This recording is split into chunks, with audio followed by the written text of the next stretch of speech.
May mga umagang tila tahimik ang langit, pero sa katahimikang yon, nandoon si Lord, naghihintay. Hindi para punahin ka, kundi para yakapin ka. Bawat gising ay paanyaya ng Diyos na magsimula muli, mas malakas, mas matatag, mas puno ng pananampalataya. Hindi mo kailangang maging perpekto para lumapit. Lumapit ka lang. Ang tunay na pasasalamat ay hindi hinihintay ang sagot, kundi nagtitiwala kahit wala pang nakikita. Ito ang araw na ginawa ng Panginoon. Tayo'y magalak at matuwa sa araw na ito. Mga awit 118:22. Sa umagang ito, hayaan mong ang puso mo'y muling mabuhay sa panalangin. Handa ka na bang maranasan ang kapangyarihan ng pasasalamat? Tara na kaibigan, samahan mo ako. Sa bawat pagmulat ng mata mo sa umaga, may mensahe ang Diyos para sa iyo. Hindi aksidente na narito ka ngayon. Isa itong banal na appointment, ikaw at ang presensya ng Panginoon. Ang hangin na nilalanghap mo, ang liwanag na pumapasok sa bintana mo, ang tibok ng puso mo, lahat yan ay paalala na hindi pa tapos ang Diyos sa iyo. May plano siya, may bagong simula. Kapag ang puso ay puno ng pasasalamat, nagkakaroon ito ng kakaibang kapangyarihan. Ang panalangin ng taong marunong magpasalamat ay umaabot sa trono ng langit. Kaya ngayong umaga, hindi tayo lalapit para humingi agad. Lalapit tayo para kilalanin muna kung gaano kabuti ang Diyos.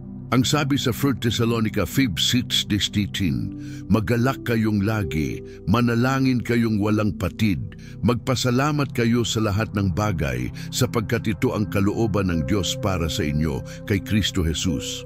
Hindi mo kailangang makita ang buong larawan para magsimulang magpasalamat, sapagkat ang pananampalataya ay ang pagtitiwala sa hindi pa natin nakikita.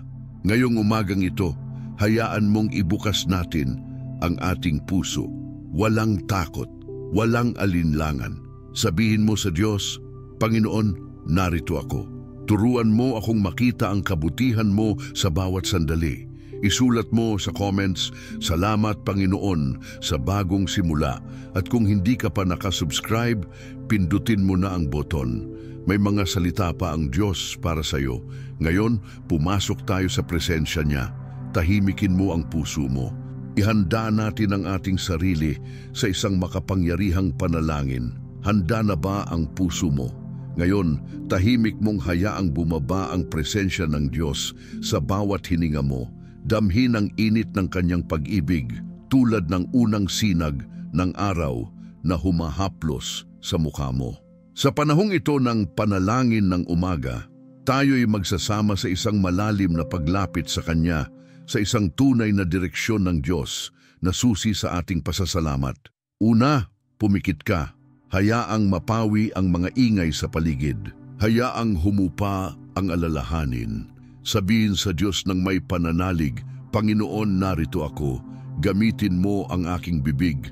Buksan mo ang aking puso. Ilapit mo ako sa iyong trono. At sa pagmamatyag na iyon, tiyak nating matatanggap ang isang bagong simula.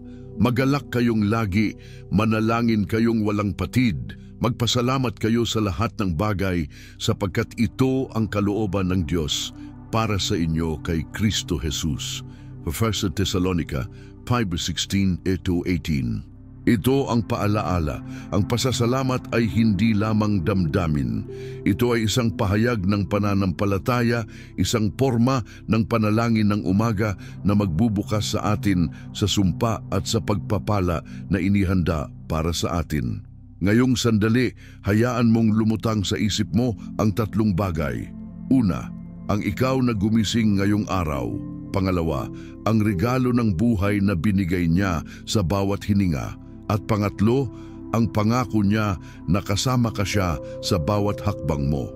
Hayaang malinaw sa puso mo ang katotohanan. Hindi ka nag-iisa, hindi ka iniwanan. At sa simpleng pag-angkin ng pasasalamat, bubuksan mo ang pinto para sa kanyang kapangyarihan. Ngayon, magsimulang magsalita sa Diyos. Ama sa langit, salamat po sa pagkakataong ito. Salamat po sa umagang ito. Salamat po sa paghinga ko, sa liwanag na aking nakita. Salamat po sa iyo na hindi nagbabago, sa iyo na tapat at makapangyarihan. Paalalahan mo po ako sa iyong kabutihan, hindi dahil sa karapat-dapat ako, kundi dahil sa iyong awa.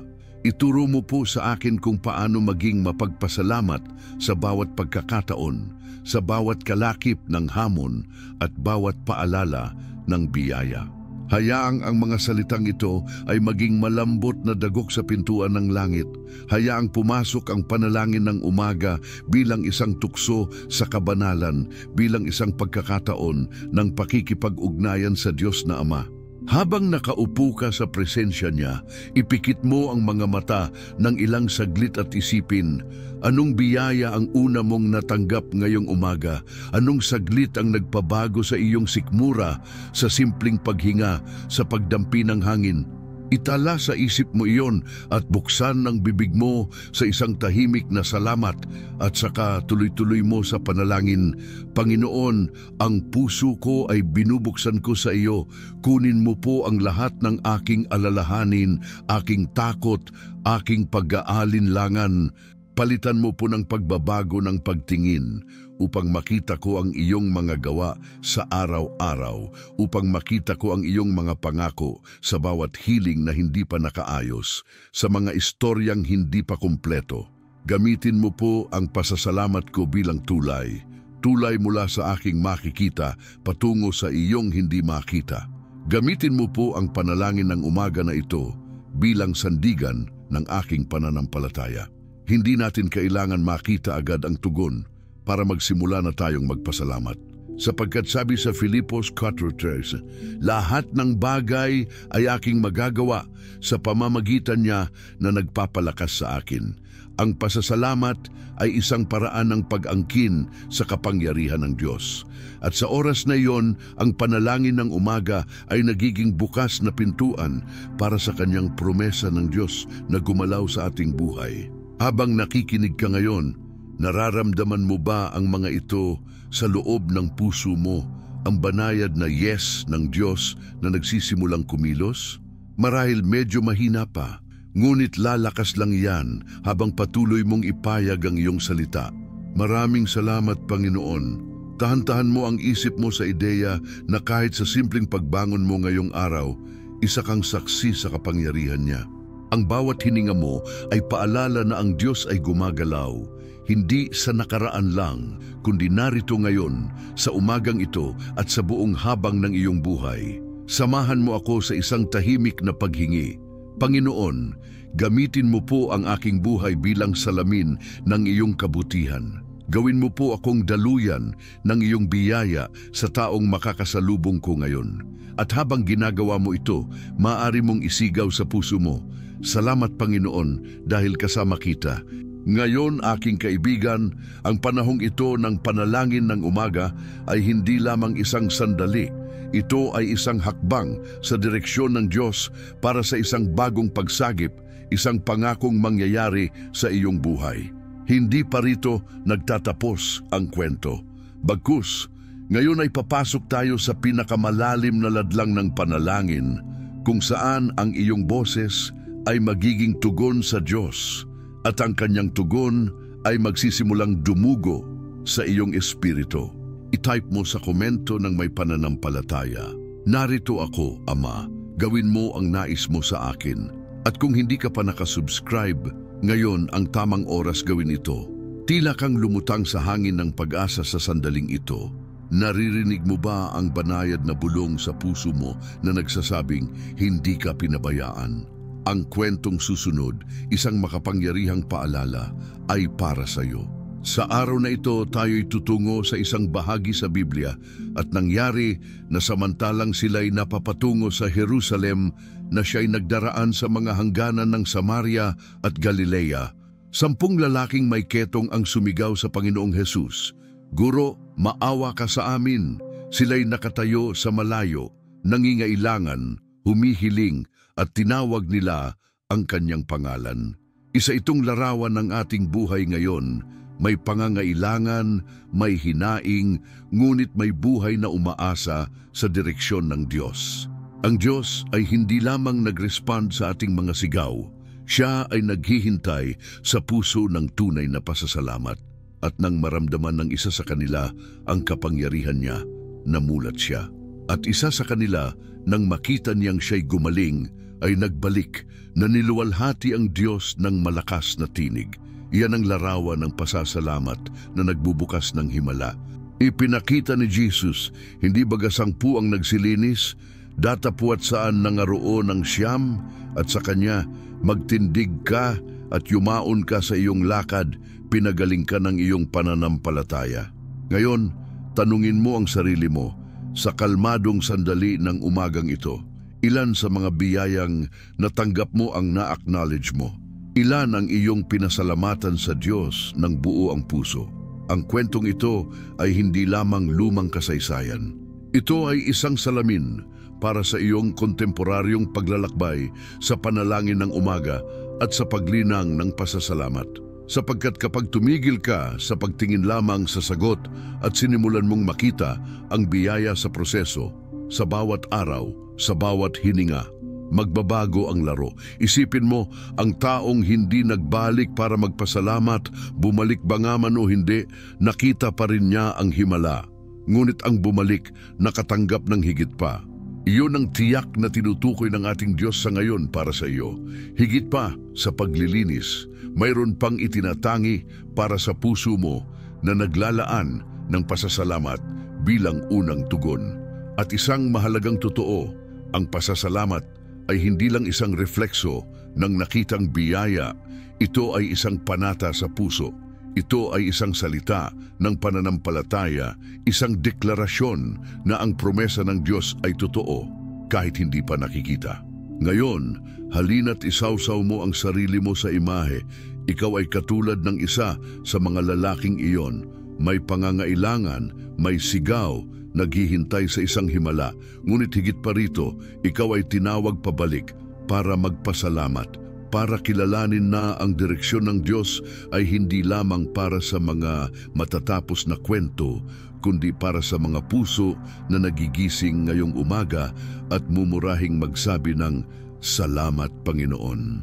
Ito ang pagkakataon mo, ang panalangin ng umaga, ang pag-alay ng pasasalamat, ang hakbang na magdadala sa iyo sa bagong antas ng pananampalataya. Habang binubuksan mo ang mata mo ngayong pagkakataon, tandaan mo, ang hakbang pabalik sa Diyos at ang pagtingin sa kanyang kabutihan ay nagpapaarangkada ng banal na aksyon. Hindi sapat na masabi mo lamang sa sarili, "Magaling ang Diyos." Kailangan mong bumalik, kailangan mong magsabi, "Salamat, Panginoon, dahil kasama kita, dahil ipinakita mo ang gabay mo." At paano mo ito gagawin? Sa simpleng pagbukas ng iyong bibig at pagpuri ng tapat na puso. Sa pagbaba ng ulo ng pagkilala, sa pagtaas ng tinig ng pasasalamat, at rito papasok ang hamon para sa iyo ngayon. Sa komento ngayon, isulat ng may pananampalataya, "Salamat, Panginoon, sa iyong kabutihan na aking nakikita't hindi ko palubusang nauunawaan." At kung hindi ka pa nakasubscribe sa channel na ito, pindutin mo ang button para kasama natin to sa paglakad ng pananampalataya araw-araw. Hindi pa dito nagtatapos ang sandali. Sa susunod na bahagi, sisilipin natin kung paano makikita mo ang mabuting plano ng Diyos sa gitna ng bawat araw, kahit sa mga simpleng bagay, at paano ang panalangin ng umaga ay magiging tulay mo sa pag-angkin ng promesa ng Diyos. Handa ka na ba para sa susunod? Ngayon, sa katahimikan ng puso mo, gusto kong maramdaman mo kung gaano kalapit ang Diyos. Hindi mo siya kailangang tawagin ng malakas para siya'y lumapit kasi naroon na siya. Sa bawat tibok ng puso mo, sa bawat patak ng luha mo, sa bawat buntong hininga na hindi mo na masabi sa kahit sino. Sa panalangin ng umaga, dito nagsisimula ang tunay na koneksyon. Dito ibinubulong ng Panginoon ang direksyon ng Diyos na hindi natin kailanman maririnig sa gitna ng ingay ng mundo. Alam ng Diyos ang mga tanong mo bago mo pa man ito banggitin. Alam niya ang kaba sa dibdib mo. Alam niya ang laman ng isip mong puno ng paano, kailan, bakit. Pero ngayong umaga tinuturuan ka niya ng isang lihim. Ang pananalig ay hindi nag-aantay ng sagot bago magpasalamat.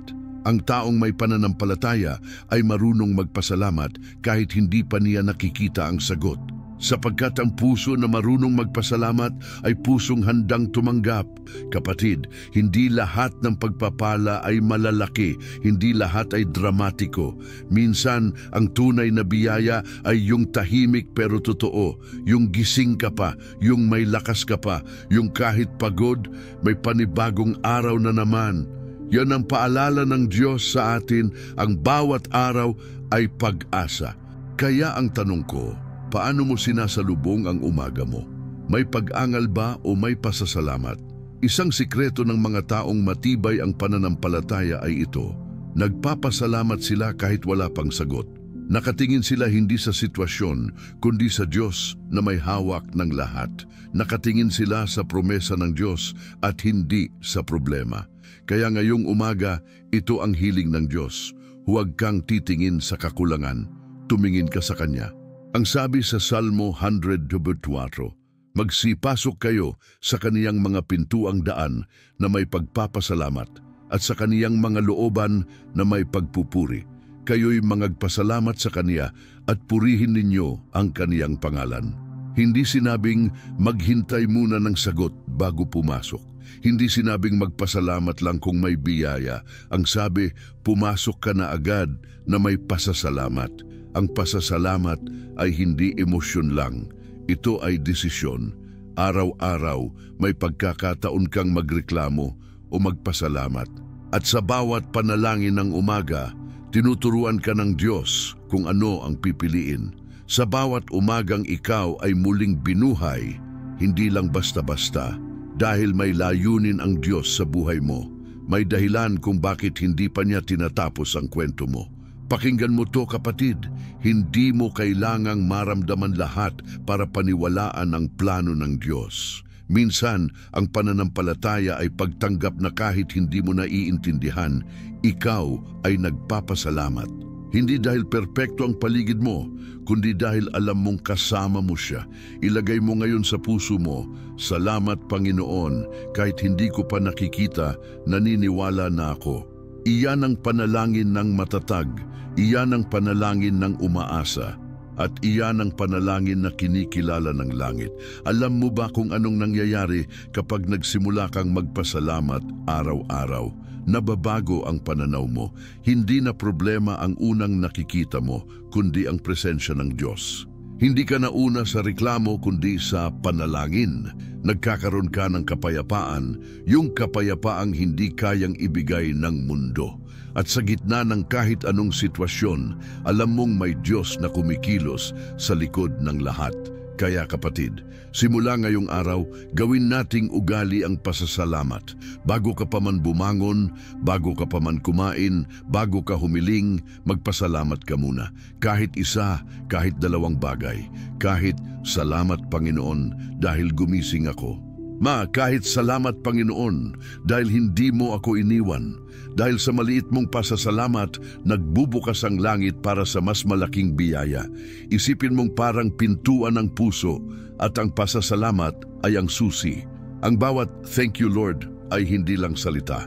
Isa iyong kilos ng pananampalataya na sinasabi sa langit, handa na akong tumanggap. Kaya huwag mong hayaan ang araw mo na lumipas na wala man lang pasasalamat sa Diyos. Ngayong umaga, habang sariwa pa ang hangin, habang tahimik pa ang paligid, habang hindi ka pa naaabala ng mundo, lumapit ka sa Diyos. Walang hinihingi, walang kondisyon, basta'y pasasalamat lang. Sabihin mo sa Kanya, Panginoon, salamat sa bagong araw. Salamat sa bagong simula. Salamat dahil kahit hindi ko pa alam ang mangyayari, alam kong hawak mo ako. At makikita mo, hindi man agad-agad, pero unti-unti may mangyayaring kakaiba. Magkakaroon ka ng panibagong pananaw. Magkakaroon ka ng bagong lakas. At mararamdaman mo, kasama mo talaga ang Diyos. Alam mong hindi mo na kailangang marinig ang boses niya para maramdaman ang presensya niya. Sapagkat sa puso mong mapagpasalamat, naroroon ang Diyos. Naghihintay lang na purihin mo siya at sa pagpupuri mo, dun ka niya lalo pang ilalapit sa kanyang plano. Kaya ngayon, bago matapos ang bahaging ito ng ating paglalakbay, gusto kong hamunin ka. Bago matapos ang araw na ito, humanap ka ng 5 bagay na ipagpapasalamat mo. Kahit maliliit lang, kahit paulit-ulit. At kung kaya mo, isulat mo sa comments ngayon, Panginoon, ito ang 5 bagay na ipinagpapasalamat ko sa iyo ngayong araw. Gusto kong mabasa yan. Gusto kong magdasal kasama mo. At kung gusto mong ipanalangin kita, isama mo na rin ang panalangin mo sa comment. Sabihin mo lang, ipanalangin mo ako, kapatid. At syempre huwag mong kalimutang isubscribe ang channel na ito. Dahil araw-araw may bagong panalangin, may bagong salita, may bagong lakas na hinihintay kang tanggapin mula sa langit. Ngayon, huminga ka ng malalim. Ilagay ang kamay mo sa dibdib mo. Sabihin mo, Panginoon, narito ako. Gamitin mo ang buhay ko bilang alay ng pasasalamat.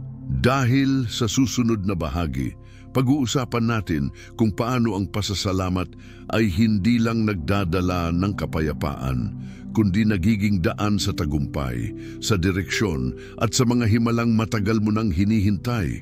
Nasa puntong ito ang puso mo ay handang tumanggap ng bagong bukas. Hindi lang dahil sa biyaya na darating, kundi dahil sa isang panalangin ng umaga na bumukas na para sa iyo. Ngayon, makikita natin kung paano ang isang araw na puno ng pasasalamat ay nagiging hakbang tungo sa direksyon ng Diyos at sa tunay na promesa ng Diyos. Hindi bilang konsepto lang, kundi bilang karanasan mo ngayon. Kapag binubuksan mo ang iyong umaga sa panalangin at pasasalamat, ang banal na kapangyarihan ay nagsisimulang gumalaw sa iyong buhay. Hindi mo man ito makita agad, ang Espiritu Santo ay kumikilos sa likod ng iyong pananalig. At sa bawat hakbang mo, kahit ang pinakamaliit, inaayos niya ang mga piraso ng iyong kwento, pinagtatahi ang mga himala, pinapangasiwaan ang mga pangako. Kaya ngayong araw, ipikit mo ang mga mata mo sandali at hayaan mong damhin mo ang presensya niya na tahimik na lumalapit. Sa bawat hininga mo, isipin mo, ito ang pagkakataon ko. Huwag hayaan na ang oras ng umaga ay lumipas ng walang sagot, dahil ang panalangin ng umaga ay may oras na para gumising ang relasyong tunay sa Diyos. At ang pasasalamat ang tulay mula sa ako'y naghihintay tungo sa ako'y kumikilos kasama ng Diyos. Ika'y tumindig, kaibigan. Tumindig na may tapang, hindi dahil sa sariling lakas mo, kundi dahil sa Panginoon na naglalakad kasama mo. Alam mong madalas ang direksyon ng Diyos ay hindi dumating sa kaba o malakas na tinig, kundi sa simpleng follow me na marinig sa puso mo. Sumunod ka sa akin, anak. At ang panalangin na ito ngayon ay naglilinis ng iyong pandinig para marinig mo iyon. Kaya bago ka magpatuloy, huminga ka ng malalim, ilagay ang kamay mo sa puso mo at sabihin sa Diyos, Panginoon, narito ako. Ituro mo ang susunod na hakbang, dahil sa katotohanang ang bawat hakbang na iyong gagawin ay may diin ng kanyang plano. Ngayon, isipin mo ang umagang ito, ang araw ay siniyasi ni Panginoon para sa iyo. May misyon na nakatago sa bawat minuto, isang pangakong may layunin, hindi bilang burden o takot, kundi bilang inspirasyon at lakas. Dahil sa pagbangon mo ngayon, sa panalangin mo, sa pasasalamat mo, ikaw ay naging daluyan ng biyaya. At sa biyayang iyon, kakabit ang direksyon, ang tagumpay, ang katiyakan na promesa ng Diyos ay hindi lang sa hinaharap. Ito ay sa iyo ngayon. At habang binubuo mo ang araw mo, tandaan mo ang bawat maliliit na bagay, ang isang ngiti, ang isang tulong, ang isang salamat, ay nagsusulong ng malaking pagbabago. Ang panalangin ng umaga na may pasasalamat ay nagiging engine ng paraang tanging Diyos lang ang makakagawa. Kaya ngayon, kapatid, hamuin mo ang sarili mo. Sa buong araw na ito, itutok mo ang mata mo sa 3 bagay. Una, sa biyayang hindi mo binigyan ng pansin. Pangalawa, sa pagkakataong hindi mo nagamit para magpasalamat. At pangatlo, sa sandaling mabigyan mo na ng pasasalamat, ilahad mo ito sa Diyos ng buo. Sabihin, Panginoon, salamat sa biyayang ito. Salamat sa pagkakataon. Salamat sa iyo na kumikilos. Sa ganitong paraan, ang panalangin ng umaga ay nagiging isang malakas na puwersa sa iyong araw, sa iyong linggo, sa iyong buhay. At ngayong papalapit na tayo sa sandaling ito ng pag-angat, nararamdaman mo ba ang pagbabago sa hangin na nakapalibot sa iyo?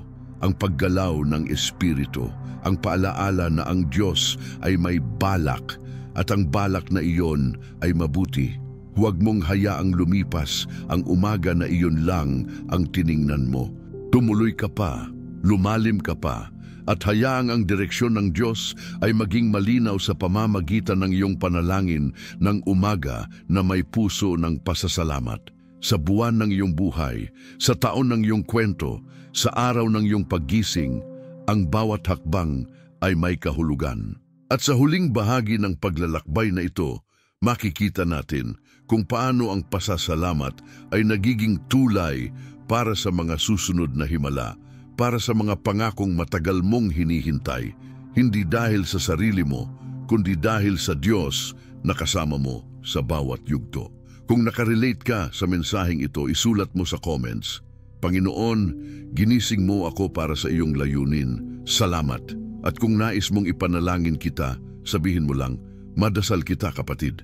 Huwag kalimutan mag-subscribe para sa mas maraming panalangin, mas maraming direksyon, mas maraming pagtanggap ng promesa ng Diyos. Habang humihit-hit ang hangin ng umaga at ang liwanag ng araw ay bahagyang sumisilip sa bintana mo, hayaan mong muling bigyan ang puso mo ng kapayapaan at katiyakan na ang Panginoon ay kasama mo. Hindi kanya hinayaang mag-isa, bawat hakbang mo'y ginagabayan niya, bawat paghinga mo'y sinasamahan niya. At ang panalangin ng umaga na ginagawa mo ngayon kasama ng pasasalamat mo ay nagiging daluyan ng isang mas malaking lakas, isang direksyon na hindi makikita ng mata ngunit mararamdaman ng puso. Ang iyong pasasalamat ay hindi basta salita pa lamang. Ito ay pintuan, ito ay tulay, ito ay isang hakbang ng pananampalataya na sinasabi sa Diyos at sa langit, narito ako. Sa gabay ng Diyos, may natatagong plano sa bawat araw, may masusuot na pangako sa bawat umaga, at sa bawat pagkakataon na nagpasalamat ka bago pa dumating ang sagot, pinapabilis mo ang pagkilos ng banal na Espiritu. Hindi ikaw ang nagmamadali, siya ang nagmamadali para sa iyo. At ang paraan niyon ay kadalasang tahimik sa isang salita ng pasasalamat, sa isang pagpili na manalig, sa isang hakbang na sinusunod kahit walang nakikitang landas. Ngayon, kapag tiningnan mo ang iyong paligid, baka hindi pa halata ang pagbabago. Ngunit ang mahalaga ay ang direksyon ng Diyos na unti-unti mong natatahak sa pamamagitan ng iyong panalangin at pasasalamat. Tandaan mo, ang pasasalamat ay hindi lang para sa biyayang natanggap na. Ito ay para rin sa biyayang darating pa. Ito ay para sa promesa ng Diyos na hindi pa nakikita pero sinusulat sa buhay mo. At habang buhay mo ay sumusunod sa direksyon niya, ang bawat umaga ay magiging bagong paitaas. Ang panalangin mo ay magiging engine ng pagbabago. Sa simpleng salamat Panginoon, may puwersa kang tumawid, hindi lang sa kahapon, kundi sa bukas na puno ng pag-asa. Isipin mo, anong makikita mo sa darating na linggo? Ano ang maaaraming pagbabago sa iyong puso, sa trabaho mo, sa relasyon mo, dahil lang sa simpleng disiplina ng pasasalamat sa bawat umaga? Ang mga taong tumahak sa landas ng Diyos ay nakakakita hindi lang ng pag-unlad, kundi ng presensya, at iyon ang pinakamahalaga. Ang direksyon ng Diyos ay hindi palaging nasa unahan ng mata mo. Minsan, nasa likod alaala, sa tinahak mo na ngayong may tapang, sa ginagawa mong panalangin ng umaga na may puso ng pasasalamat. Ngayon, habang patapos na ang ating pagharap sa salita, narito ang hamon para sa iyo. Habang buhayin mo ang umagang ito, pumili ka ng isang bagong salita ngayon, handang. Sabihin mo sa Diyos, Panginoon, handa na ako. Handa kang makinig, handa kang manalangin, handa kang magpasalamat, handa kang tumanggap ng direksyon niya. dahil ang puso mong handa ay ginusto ng Diyos. Nang hinanda ka niya sa huling gabi, sa bawat paghimbing mo, sa bawat paggising mo, iiwan niyang aksyon para sa iyo ngayon. Sa komento ngayon, isulat mong may pananampalataya. Ako'y handang tumanggap ng direksyon ng Diyos Panginoon. Salamat. Gamitin mo ito bilang deklarasyon ng puso mo. Gamitin mo ito para isugod ang iyong katibayan sa langit at sa lupa. At kung gusto mong ipanalangin kita, sabihan mo lang, ipagdasal mo ako, kapatid. Huwag kalimutang isubscribe ang channel na ito at pindutin ang video sa screen sa harap mo ngayon. Dahil sa susunod na episode, magkakaroon tayo ng bukas tapos na pagtuklas sa kung paano ang iyong panalangin ng umaga at pasasalamat ay magbubukas ng bintana ng langit sa mga himalang matagal mong inaasam. Tandaan mo, hindi rito nagtatapos ang kwento. Ito ay magsisimula. At ang susunod na hakbang ay mas malalim, mas makapangyarihan, at mas puno ng pagpapatotoo ng Diyos sa buhay mo. Kaya manatili ka, manalig ka. At bilang komunidad ng panalangin, sabay tayo sa direksyon ng Diyos. Salamat sa iyo sa paglalaan ng oras ngayon. Sumama ka pa rin bukas dahil ang Diyos ay may bagong salita para sa iyo. At ngayon, paano mo sasabihin sa Diyos na handa ka na? Pindutin mo ang subscribe, i-click ang video sa screen at ibahagi mo ang mensaheng ito sa isang kaibigan na nangangailangan ng pag-asa. Hanggang sa muli, kaibigan, ipagpatuloy mo ang hakbang mo sa pasasalamat at panalangin ng umaga. Siya ang kasama mo palagi.